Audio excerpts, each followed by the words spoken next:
Welcome to Life, Death, and the Law, presented by the law firm of Deason, Garner, and Hansen, hosted by attorneys Sean Garner and Adam Hansen. So Carson, this show is Life, Death, and the Law. We do it weekly, just flexibility to travel and do different things. And so I'm excited to hear what you do. So if you just give a brief introduction, who you are, what you do, where you came from, the life story.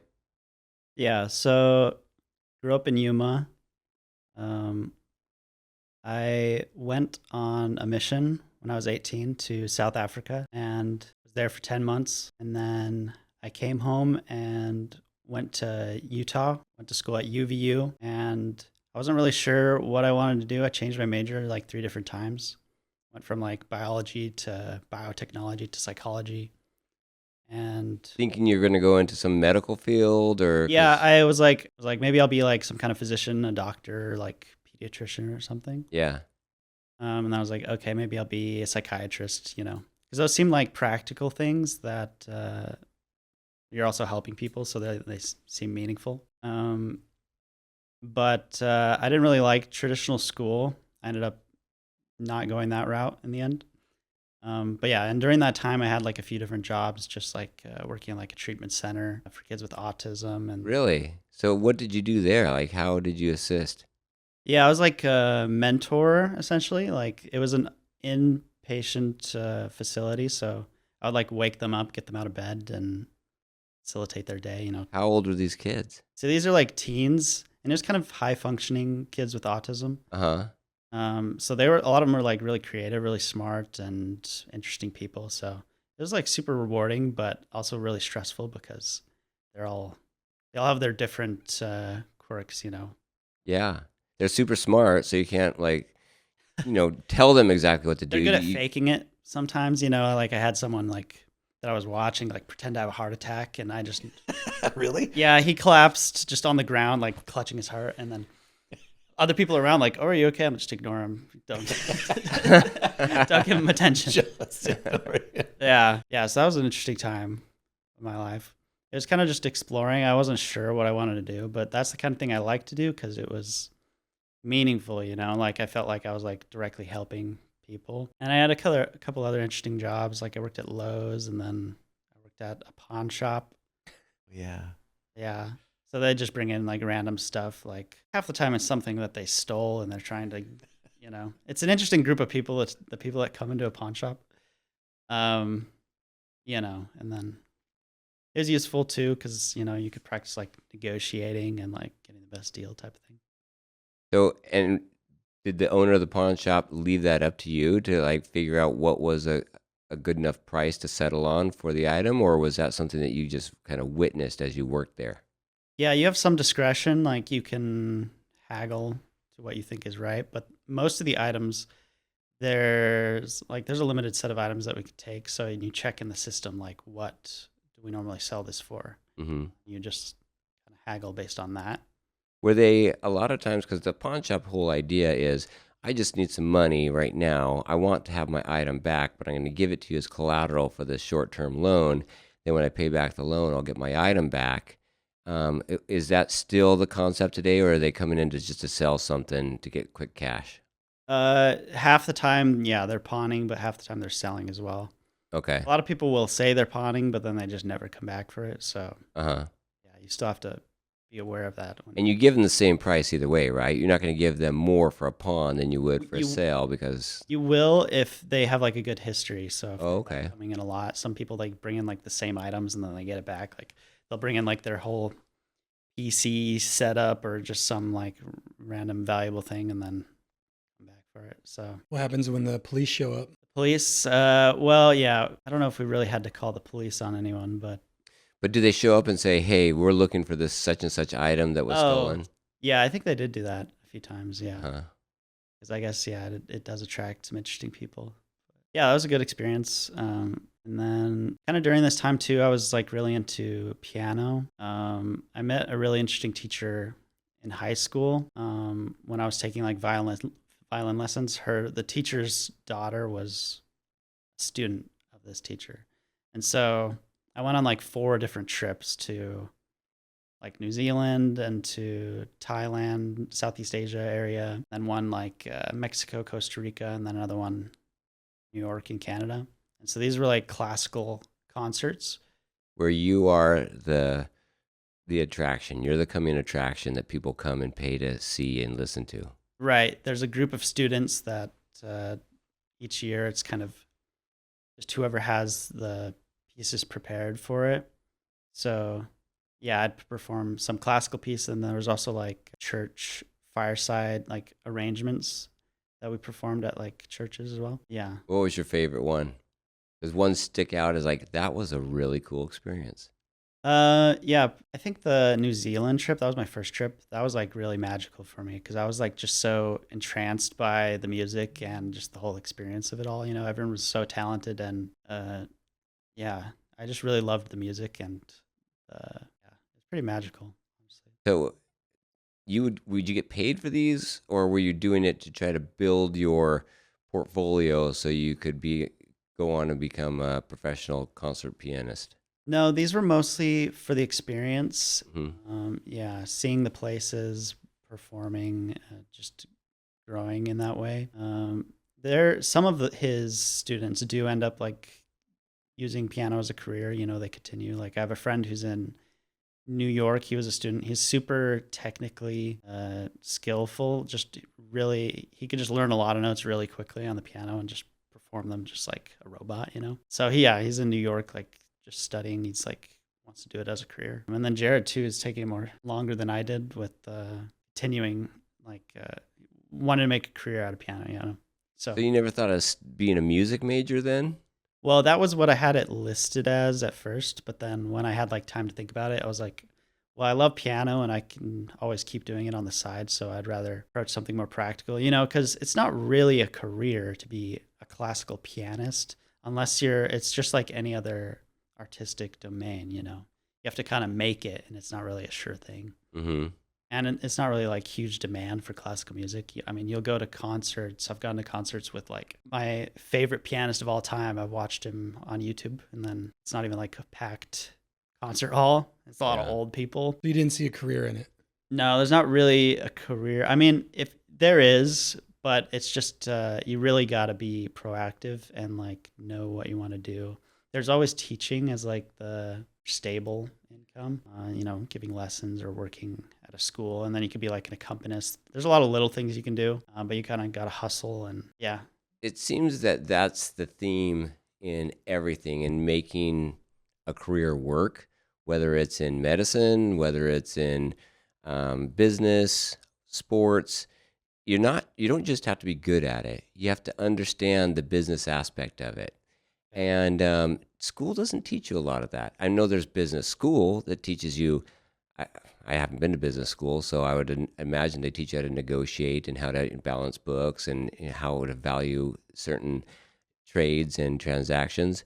But the actual art of the deal, if you will, I'm not trying to steal Trump's phrase, but putting together something that other people find value in, and then doing that thing over and over again, where you can actually be satisfied in doing it and other people get value out of the service or product that you produce. That is the knack. That is something that I feel like we're missing in today's education. Have you found that in your quest to pursue your career? Yeah, actually, I don't like school at all the way they do it. Uh-huh. I think my personality in particular is not built for school. I don't really like following rules. I always question why something is done a certain way, and if I can't see the reason why, then it's difficult for me to get myself to do it. Yeah. That makes sense. Yeah. And all throughout my school career, I'm like, this is pointless. I'm never going to use this. And yeah, I just felt like everything was a waste of time. It was extremely boring. Some people, they have a different experience. You know, they like school, and that's fine. That's good for them, you know, because that is the system that we have. But yeah, I mean, this like the school system is it's like based on the Prussian model. I don't know if you know about that. No. Yeah, like people lobbied and very deliberately designed our school system, prepare us for like factory work, you know, the bell that rings in these each segmented times. You're all I am familiar with that concept. Yes, I didn't realize it came from Prussia. but okay. Yeah, it's like very Oh, depression? Is that what you said? no Prussian model. Yeah, Yeah, yeah. Prussian. Okay, like yeah, okay. But that too, depression. Yeah, Yes. yeah. So um, I think school should change completely. Yeah, but we could get more into that later. But Well, tell me what you do now and how you got there, and looking back where you came from, what would you tell your younger self from the experience that you've gained and where you are at? I don't know what I would have done.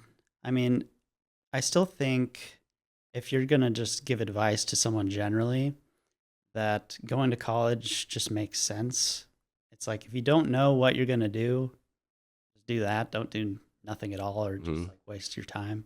Now, so and that's pretty broad advice, and there's a lot of diversity in college as to what type of college: community college, Ivy League college. Do I take out, a little bit of Pell Grants, or do I, or at least apply for Pell Grants that I don't have to pay back, and then do the school that will allow me to do, or do I go into infinite amount of debt? So Right? Yeah. those are all Don't. questions that come up with school, and it seems like up until, I don't know, even 10 years ago, the question about how much debt to go into for school really wasn't a pressing issue. It's like if you're going to school, then the debt will be justified. And now we're starting to say, wait a minute, maybe not. Right. No, I'd agree with that. Don't go into debt for school like at all. I mean, if you have to, then that's another story. But like, especially if you're not going for a degree that has a job, a specific job. Like waiting for you at the end of the. Yeah, like STEM fields are just, I mean, just look at like the people that find a job, like look at the stats, like which degrees get you a job after and what salary can you expect, go into it practically. And I think yeah, like you said before, you don't really learn what kind of jobs are out there in school. They don't teach you like how to find your career, like they should. So Yeah, it seems like schools should be more of basically a very big organized job placement organization where they cater to the businesses that are thriving at the time and say, okay, business, what do you need? What type of skills in the workers that you are employing do you desire? And so we can cater to that. Instead, it's like it's this rigid procedure, and business has moved well beyond just a factory method of building things, but the education program hasn't. So in what you do now, what do you do? What do you do as a career?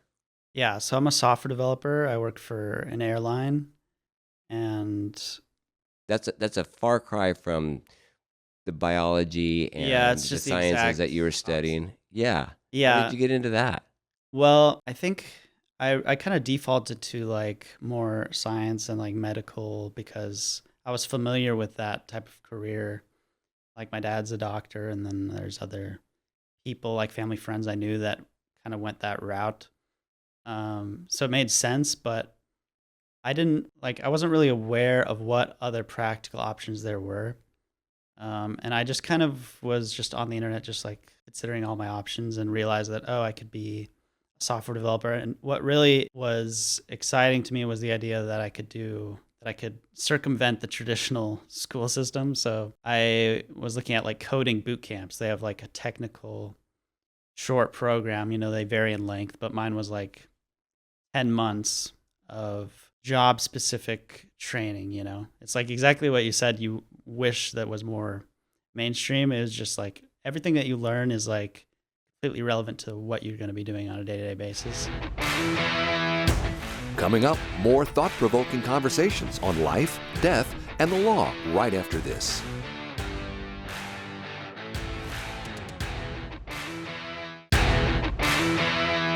You're listening to Life, Death, and the Law, presented by Deason, Garner, and Hansen, the law firm that has been voted Yuma's best 6 years in a row. And so I chose a program, and it was like self-paced, and you could just do it completely remotely as well. So like there's like different like modules you complete, and you could see your progress at the top, and then you're like, okay, I'm this many days ahead on schedule, whatever. So you can just fly through it if you're just quick and you want to get it done. And that one too, I you could have three. You could do multiple boot camps within the allotted time, basically. So I was like, okay, I'm going to do as many boot camps as I can during the time period. If that makes sense. Yeah. Yeah. And you worked during these boot camps, or did you focus exclusively on that as your school and you're a full-time student? Yeah. For the first part of it, I was working, but then like halfway through, I was just like, I'm just going to focus on this. And since it's self-paced, like I think that type of program could work for most people with any type of schedule, really. How do you like?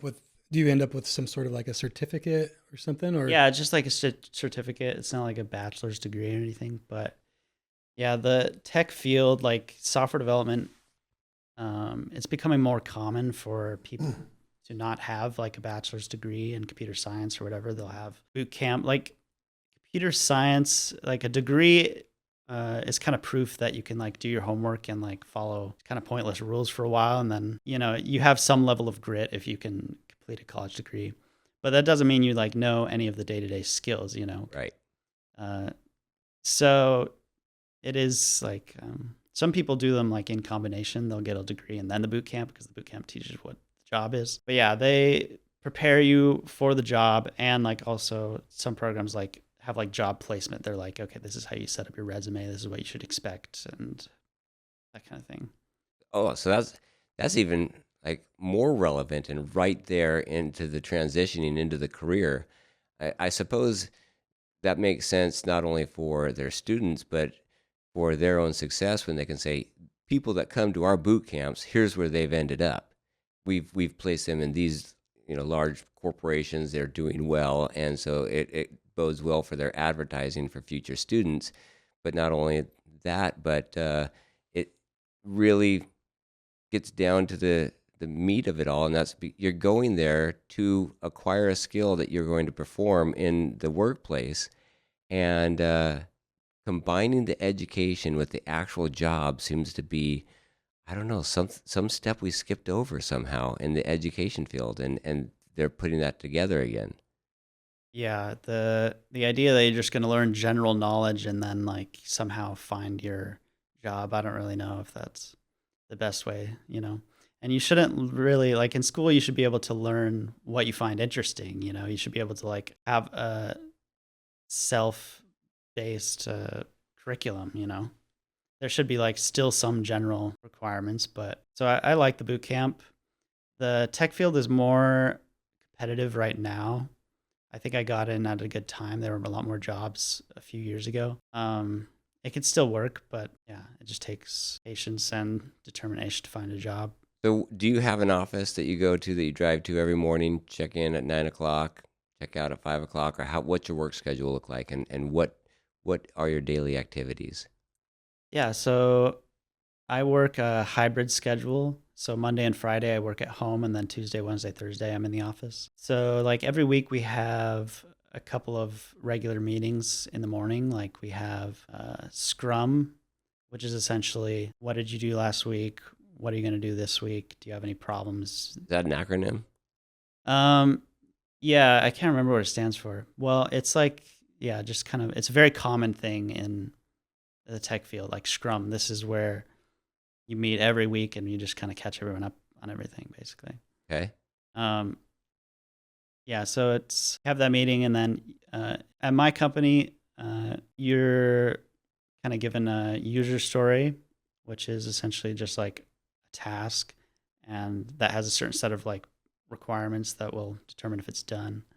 And then so throughout the week, yeah, you just work on it by yourself, or if it's like a group project, you'll be collaborating and working. And so that working is like you're just sitting at your computer coding, or it's just all computer based. And some of it, like not all of it's writing code specifically, but it's like changing configuration or like deploying things or like just like testing things, seeing how things work. So can you give me an example that I don't know anything about coding? I don't know how the programs work behind the scene. What I, as a customer, would approach somebody, that your company or you individually, and say, this is what I want. how would I communicate that to you, and how would you go about producing the end product? Yeah, so the application we work on, it's employee-facing application. It's the ticketing and gate agent app. So it's like when you go to the gate agent, like, oh, I need to check in or show me the availability for this week or whatever. It kind of just it does pretty much everything that you would need an agent to do. Most of the work that we do, it comes from feedback from those agents, or it comes through our product owner. So she kind of represents the business aspect, and she'll help us prioritize what we want to work on. Or like, our team used to be like much bigger. We used to have like 4 times as many people before I came, and so there's like always new work that we're doing. How big is your team? We have like 10 people. Okay. Yeah. And a lot of the work is like legacy, like the application is very old in some parts, but then a lot of the work that we do is like modernizing it and like preparing for like the next stage of what technology looks like at the airport. So kind of moving in a lot of different directions at once with that. And a lot of the work is like, because it is an existing application, you might think that there's like not a lot of changes since it works, which can be true, but then there's also so many things that are changing, like with like regulations and like requirements. Different company or countries will have different requirements, like, oh, we can't have this feature because it's like not allowed in this country, or some weird thing that some specific case in some country is causing some type of bug, and so we need to fix that. And then also there's like new features that we add, like chain of custody for like unaccompanied minors. If you're dropping a kid off the airport and then they go by themselves, they need to like chain of custody with different agents and then flight attendants. So then we move that from like a paper trail to like in the app with just like a digital version of that. That's just an example of like something that we'd add. So for each station that child goes through, the adult that they're accompanied by can be identified in the app, and so they can, at any time be, I suppose, contacted, and their whereabouts are known because the apps that you're designing to help track them. Is that kind of what you're saying? Right. Yeah. You have to know who's picking them up. You have to know who had them last, and you have to track just every transaction there, basically. And so you probably didn't see yourself doing this when you were 18 years old or even 19 years old. How old were you when you said, okay, I like this. This is what I'm getting into. Give me just a brief timeline as to how this progressed to the point where you're at today. Yeah. I mean, 18 through 22, I was kind of changing majors a few times and then doing these different jobs.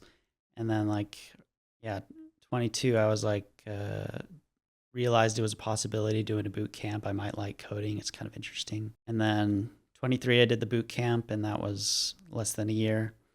And I forgot to mention, I got hired at the boot camp after that, like after I was finished as a student there. So I was an instructor for a while, for 6 months. Okay, for the organization that puts on the boot camp, which is this private company that just says, we know how to train kids to do stuff that these tech companies need. Right. Yeah. So I was working there. That was nice, as like I didn't really have a period of time where I was like without a job looking. So I was just working there for 6 months and then got hired at American Airlines. And then I've been here for like 2.5 years now. So You're working for American Airlines as a coder for the programs that they need, and as their needs change, you kind of evolve and you're flexible and provide whatever it is that they require for their standards or even government requirements for their computer programming. How would you rate your satisfaction in your career on a scale from 1 to 10? Like, do you go home feeling like, yeah, that was satisfying, or is it just sucking the lifeblood out of you? yeah, no, it's good. Like I'd say like a 7. Okay. Yeah, because it's good work-life balance. There's always something to work on, and it's just using your brain to solve problems. And my team is really chill. Like they're all easy to work with, and I think that makes a huge difference. I think I didn't realize how coding was actually kind of a good career for me because of my personality. I think one of the most important things if you're going to be a software developer or work in tech or maybe just a lot of office jobs is you need to be able to sit in front of a computer for like most of the day, which just sounds obvious, but I think there's some people that they just really can't stand that. Like they really hate that. Mm-hmm. But, growing up playing video games and being in front of the computer, it's like, that's just what I would be doing. I'm very used to that, so like somewhat introverted personality. But if somebody told you when you were 16, hey, in order to make a living, we're going to need you to sit in front of a computer for 8 to 10 hours a day and do exactly what we tell you to do, which is this very intricate kind of foreign language of computer coding, how would that have played off as a 16-year-old if somebody told you that compared to what you actually feel and what you actually experience today? Well, coding, I think, can appeal to people in different ways. Some people are very much systematizers. They're thing-oriented people. Like they're kind of like, kind of being an engineer is kind of a personality trait in and of itself. If you like building things, if you like problem solving, just working with computers in general, if you enjoy doing that, then I think you can find kind of like intrinsic enjoyment in that kind of work. So what's the most satisfying part about your job? What do you enjoy, or the combination of things, whether it's the schedule or the work atmosphere or the actual work of the coding, the compensation? What is it that keeps you going back to work every day? Because you've established pretty clearly that you're a person that's willing to change direction if it's not a path that suits you. But I don't know, you haven't mentioned that you're looking for a new career, so what keeps you going back to this job? Well, personally, I have somewhat of a creative personality, and I like coding because it's a set of skills that I can use for my own personal project or own business ideas or anything like that. So, I like making games and like little apps and stuff like that. There are different, like my job is very corporate. It's a very big company. Mm-hmm. So there are downsides to that. There's a lot of just rules and stuff you have to follow, and you don't necessarily see like the big picture of everything that you're doing. If you could, do you think you could get more of the creative juices flowing and actually produce more for the company if they would allow you to see more of what's going on in the end game? Yeah, and I mean that is like something I could do. Like if I stayed within the company, I could look at different positions and I could work towards that.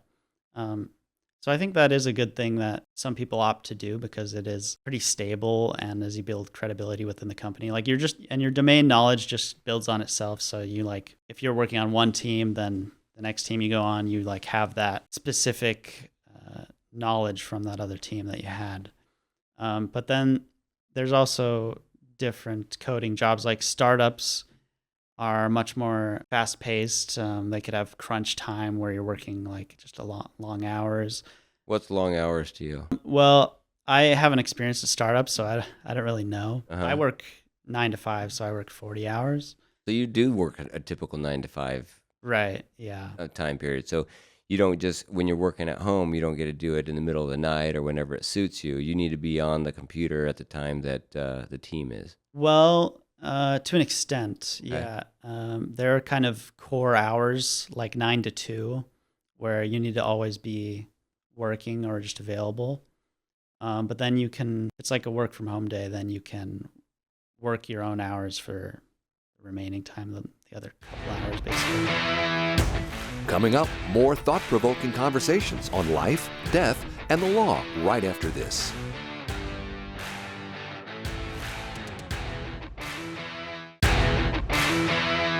You're listening to Life, Death, and the Law, presented by Deason, Garner & Hansen, the law firm that has been voted Yuma's best 6 years in a row.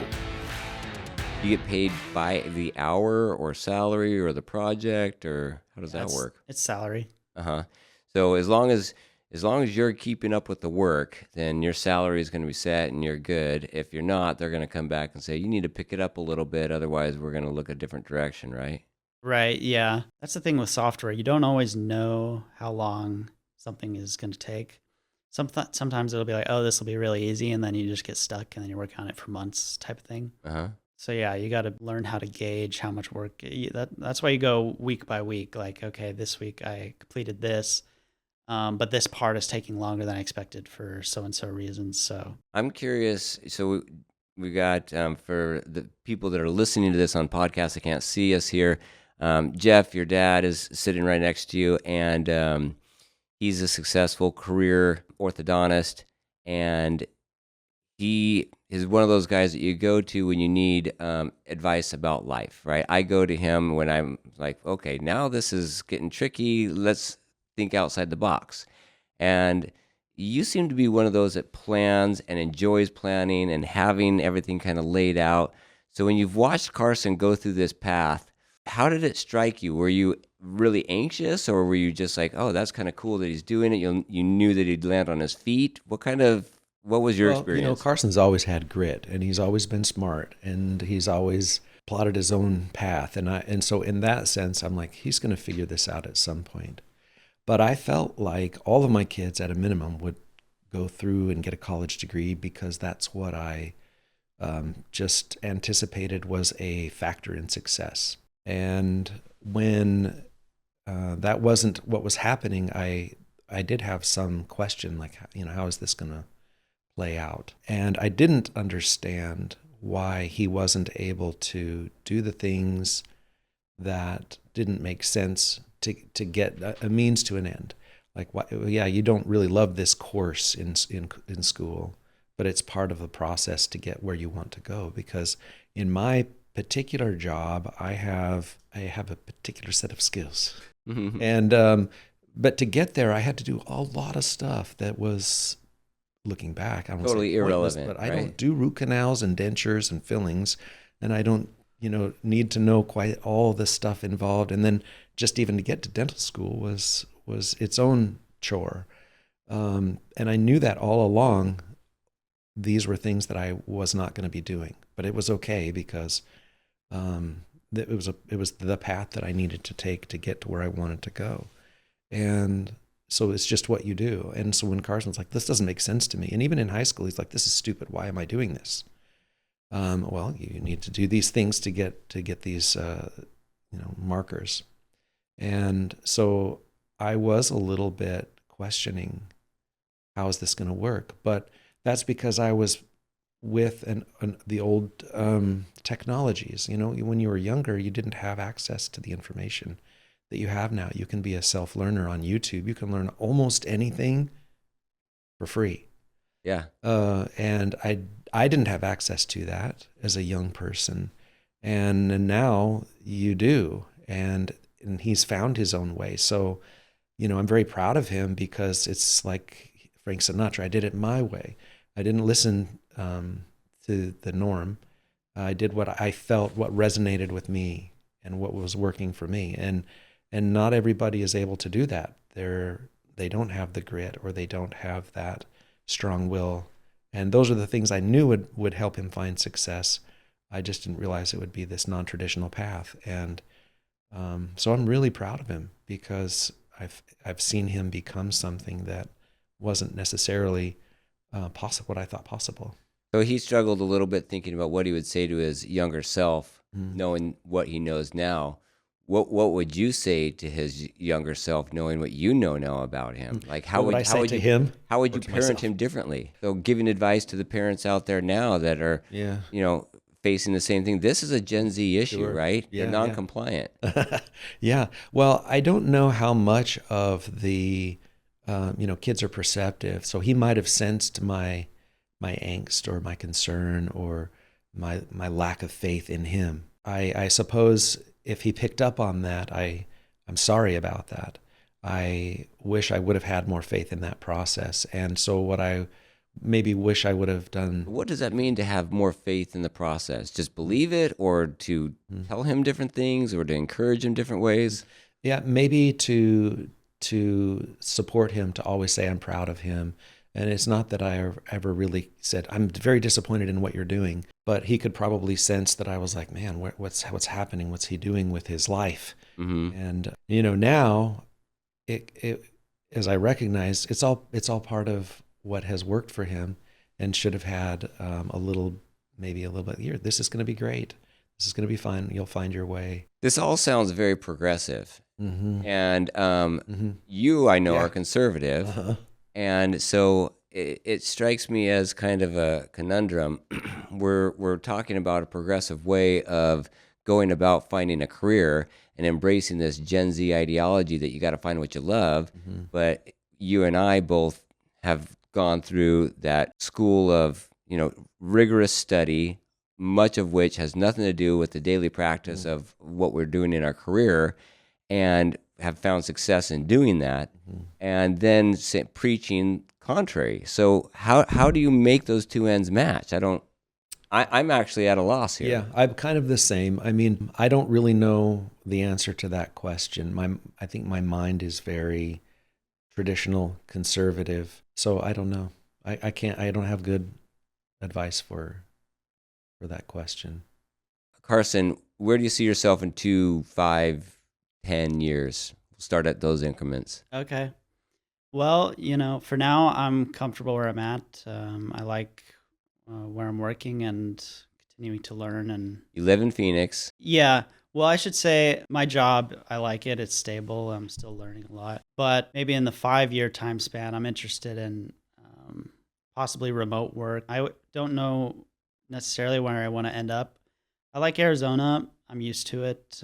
But I'm open to other places I could live. I love green, and I'd love to just like live on the East Coast or something, or, maybe try living in California or somewhere else. And if I had a remote job, then I could try out living in other places, as opposed to finding work in a place and then being stuck there. I do have like flight benefits, so I can kind of sample different places, but you can't really know what it's like to be there long term. Yeah, because you get the tourist version of the places that you go when you fly in for a week or so. Right, which is fine. It's convenient and all, but yeah, and then 10 years, hopefully I'm starting a family or, doing, I think, more work on, I'd love to work for myself one day, have my own business. And luckily the skills that I use in my day-to-day are useful for building my own website or a project or whatever. So who would you say is somebody that you look at as like an icon or a mentor, someone that they did something amazing? I want to do something like that. Of course, I can't do what they did because they were a pioneer in their field, but I want to do something like that. Is it a Steve Jobs? Is it an Elon Musk? Who is it for you? Yeah, I definitely admire those people. I don't have someone specific in mind. I think partially because it's part of my personality to just kind of go my own very specific way. I have a lot of random ideas and interests that are all kind of creative, and I'd love to combine them in my own way. Like we said, question a lot of the way things are done traditionally in all these different institutions in society, and there's a lot of potential for improvement. I can make an impact on the world in a positive way that's also an outlet for my creative interests. So it would definitely be something, I don't have a specific role model, but it would be entrepreneurial and creative and that type of path, basically. So Adam's been sitting here, but he is really into computer technology, software. It seems to me that he is basically a computer guy that is a lawyer for a living, but really computers is his passion. So where do you see computers and this whole realm, and what strikes you about the course that Carson has taken, and what you might advise your kids, or how you could give them advice as to similar paths based on what you know about the technology and where it's going? I wouldn't say that I'm a computer person, but I think when I hear coding and this program that you went through, I think that's fantastic. I think we're starting to see changes in that field with AI, obviously. So ChatGPT can do most coding now, and then you've got other AI programs that can do coding, right? So do you see yourself kind of in the crosshairs of technology, specifically AI, being able to do a lot of those things? I'll give you an example. So we had a coder create a program for us a few years ago, right? Yeah, I think we started like 10 years ago, and we kept working on that same program, and then it finally worked maybe 3 years ago. Yeah. And so I use like a marketplace for people that can get things done for you called Upwork. Have you ever heard of that? Yeah. Yeah. So you can be like a freelancer there. And so I went to Upwork and you put in your project. We want this software to do this, blah, blah, blah, blah. It's kind of like a Google app. It was a Google app script at the time, I believe. And so we just needed that simple little thing plugged into our Google Sheets. So I posted this thing and they come out of the woodworks, these freelancers, and we get this guy out of Brooklyn. We hire him to do this project. We pay him over time. I think we dumped probably like, I don't know, maybe $1,500 into this whole project to get the thing done. And it worked, for a time, but then it would break every once in a while. And so I'd have to email him. And now our contract is done through Upwork. He did the work and then it's over. So I'd be like, hey, how do we do this, that, or the other? And you could tell he was annoyed because now we're out of like the work scope kind of, but at the same time, he's the one that designed it. And so it became very challenging. It's like, what do I do? Like you designed the program and know the ins and outs of it, but yet it's broken. So just recently, probably like 6 months ago, it finally broke again, like in a way that it's like, I don't know, And so I email him and I'm like, hey, this happened again, what can we do about this? So what I did was like, well, this dude, we need to get this up and running. So I went to ChatGPT. I copy pasted the app script coding, in there. And I said, this is what's happening. And it's like, oh, you just have to do this. And I'm like, oh, okay. So I just follow. I'm like, give it to me as if I'm a 4-year-old by steps. And it's like, Right. boop, boop, boop, boop, boop. And I'm like, okay. It took me about 5 minutes to do what ChatGPT told me to do and fix the issue. And for all time now, like in perpetuity, this issue will never come back that we've been struggling with for a while, for years, Yeah. And so the guy was like I was still in conversation with him. And then, so I'm like, and then he's getting kind of like, I don't know, just very abrasive. And I'm like, never mind. I fixed it with AI. And then he just blocked me. Wow. I'm like, whatever, Yeah. I don't need you anymore. I've got ChatGPT or Gemini, whatever, So I'm not saying that you're obsolete, but I'm saying, and I've seen this, going back to YouTube, like your dad said, I do watch a lot of YouTube, especially in this realm. I'm trying to build a database for our firm right now. And so I'm using ChatGPT, I'm using Claude, I'm using all sorts of different AI for different purposes of coding and building in, like calls and stuff from different apps that are connecting in. Yeah. The goal is to use agentic employees essentially. So building an AI bot or several of them that can answer our phones and answer questions using my database. And then with our specific training, if you will, how we do things within the firm. So I've been building that on the back end, plugging it, trying to build it into this database. So I'm using different AI programs to do that.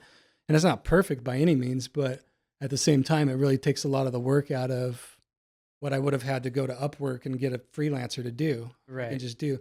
The problem is I don't know if it's right or wrong. So maybe that's where it is. You as a coder can go in and see, oh, I can see right where this is wrong, where I don't. Like I'll put stuff in, it's like error. I'll copy paste that error back into ChatGPT. Really? And it's like, oh, That's wild. this is why there's an error. I'll update the script for you. Is that okay? Yeah, sure. Please do that. And I copy paste that back. So you just go back and forth, back and forth. But you as a coder, I guess, is where the value is. It's like, oh, I can see right away where I need to build in some back systems. Would that be an accurate? Yeah. So obviously AI is incredibly useful. Like I use it for my job every day, pretty much. it's just useful in general as like a learning tool beyond coding and engineering. And yeah, I use it all the time in my like personal life when I'm just like as the replacement for Google. You know, you can have a back and forth with it. Absolutely. As far as like what it means for the tech sector or like the future of jobs or something like that, I think like you mentioned that it enabled you to fix these things. Well, I would argue that it was actually not that hard to begin with. Yeah. It just kind of gave you the confidence to get in there, you know. It does make learning more, much more accessible. And yeah, I think, you know, people have been saying like, oh, now it's like a great time to be the idea guy because now you can just like use AI to build any idea you want. But turns out there's a lot of idea guys not making any apps because turns out it takes effort still, you know. And to build anything, you can really build anything you want already, even before AI. I mean, you can just go on a tutorial on YouTube or, you know, the information is there available. And that is what the AI is. It is just kind of a distillation of all the information that's on the internet. So I think there will be some big shifts in tech, of course. That's the nature of the career, you know. Technology didn't look anything like it did today, 20 years ago. So if you like to learn and you're good at learning, then yeah, that's what you're in store for in the career, you know. Yeah, I'm mostly excited about AI because I have a lot of ideas and I'd love to just make it easier to do what I want to do, build what I want to build. So I think in general, I think it's not going to affect jobs like people think, you know. People, you know, they talk about like AGI, like when is AGI, general intelligence AI, going to come out? Really what makes humans useful is our general ability to problem solve and understand things. So I think AI, at least for the next, you know, 10 years, is mostly going to be a useful tool used by smart people, you know. Mhm. So Like you. Thank you. Thanks for coming in. Take care. If you have questions or want to know more about something that was discussed today, please call the law firm of Deason, Garner, and Hanson at 928-783-4575 or visit yumaestateplanning.com.